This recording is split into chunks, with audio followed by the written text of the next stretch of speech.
Why is it, as Sid Rosenberg pointed out this morning, as to why he has me on 5 mornings a week at 7:05, why is it I seem to be able to get all this information and all these reporters running around, hanging outside of that ramshackle house of Architect Rex are coming up with nothing new? Because they're lazy. They're lazy. And unfortunately, it's symptomatic of our society now. It's much easier to just repeat what you last heard over and over and over. So, again, this program, Rip and Read, and the many other programs that I do here at WABC, where WABC, the acronym stands for Always Broadcasting Curtis, is going to spend an inordinate amount of time on these serial killings because there is so much that I've unearthed. Be quite frank with you, Justin, a lot of this is simply you Google it. We're not talking about any great private investigator busting your shoes, We're talking Google and then a follow-up, of course. You want to connect the dots. But out there in Long Island, there seems to be something that is so similar for people in Nassau and Suffolk. They act like they don't know nothing. George Santos ran twice for Congress. Look at all the garbage that he brought into the campaign. And his fellow Republicans say, we didn't know nothing. The Democrats say, we didn't know nothing. And it turns out they knew everything about it. They just thought the guy wasn't going to be able to win. But they knew everything. Then we have the case of George Melius, one of the big mockers out there in Suffolk County. He owns Ohika Castle. Oh, we were told over and over, oh, that's where Anthony Weiner got married to Uma, Bill and Hillary presided. If I hear that story one more time, I'm going to projectile vomit. And I keep saying, wait a second. Let's tell the story. In 2014, the owner-operator, Gary Melius, is in his Mercedes-Benz. He's outside. He's leaving the facility to go home. And an assassin gets out of a Cherokee Jeep wearing a fedora, no mask. It's on the video. Suffolk County Police Department has 3 different versions of the video, and a guy shoots at him 3 times, one time underneath the eye.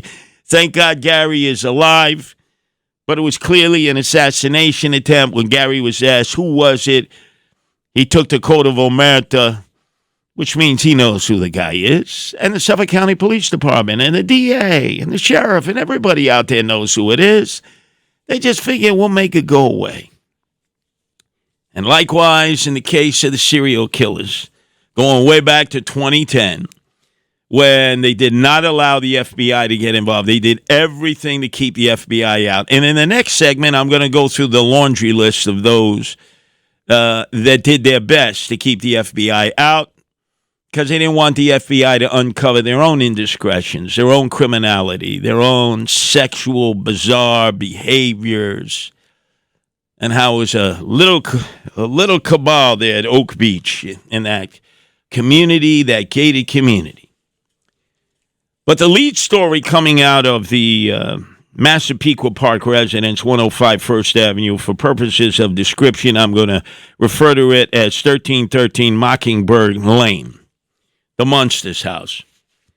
And it said there were 300 guns downstairs in a safe that were brought there by Architect Rex, and that he had permits for 96 of them. Most of them were rifles. Rodney Harrison, the new police commissioner who came from New York City, says, I believe the wife who said she had no idea. Yeah, Rodney, you keep believing the wife. She had no idea. There were 300 guns in her basement, sure.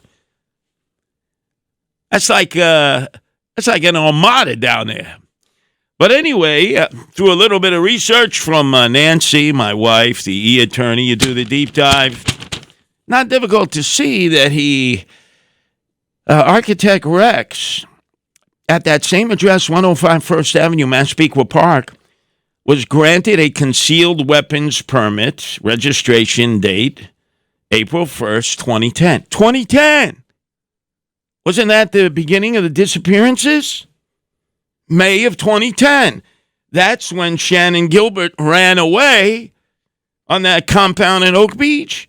So I'm wondering whose friends of Architect Rex got him the permit. We should actually do an over-under point spread on this. Maybe FanDuel will take some action on this. By the way, I hate to bust your bubble out there, Nassau County, in Matza Pizza Park, but he is a registered Republican. I don't know. He probably was a big Trump supporter too, but he was a registered Republican.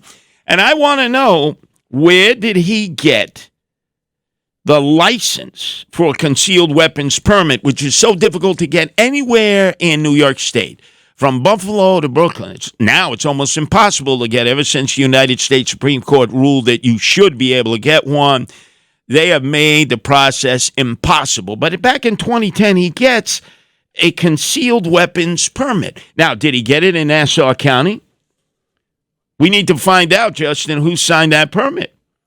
Or did he get it from his friends in Suffolk County, where the cabal existed, all the crazy sex with the prostitutes at Oak Beach that involved elected officials, that involved police officials, that involved businessmen in nearby Riverhead?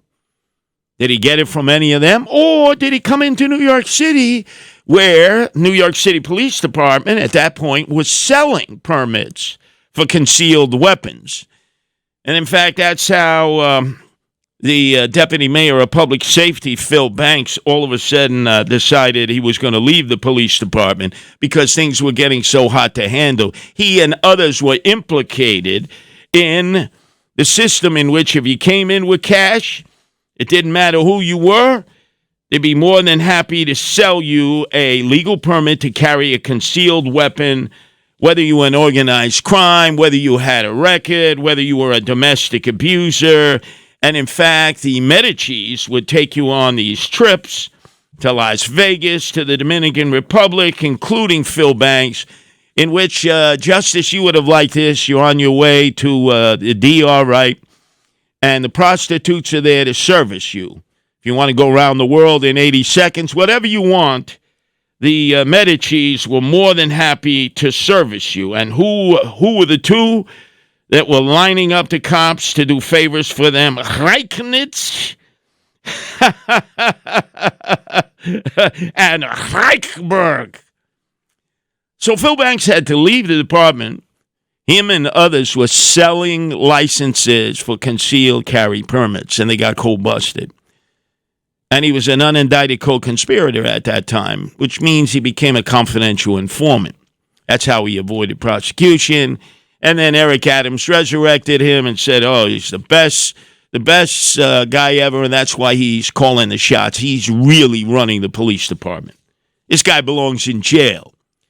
So we need to establish, did this guy, out of the 300 guns that he had in his basement that Rodney Harrison said his wife had no idea he had 300 guns down there, most of them rifles in a safe. But he also had a concealed weapons permit, maybe a few of them. Who signed off on him? Was it in Nassau County? Due to the influence of the Nassau County Republican Party, because he was a registered Republican? Was it Suffolk County, where you had the cabal of the freaks who were in the police department and elected office, who permeated the establishment in Suffolk County, who were using Oak Beach to engage in decadent sexual activity, criminal sexual activity? Or did he come to New York City? Because remember, you have Architect Rex's office was right on Fifth Avenue in the shadow of the Empire State Building. Did he get the permit as a businessman who is based in New York City? How come nobody has come up with this? Justin, nobody, right? It's like, how did you get this concealed weapons permit? Not easy to get, harder to get now than ever before. People out there who haven't know how difficult it is to get it, and you had to have sort of a leg up. Who was his Medici? Who was his enabler? In fact, who gave him the permits, the 96 permits for all the other guns? Right? I want to see who the signature is. Who signed off on it? Was it in Nassau County? Was it his friends in Suffolk County? Or was it the NYPD who was selling permits at that time through the most corrupt organization of the NYPD, the unit that sells permits to have guns? You know I've just scratched the surface on this, ladies and gentlemen. You haven't heard this from anyone else, and I'm doing the deep dive with my wife, Nancy, the E-attorney.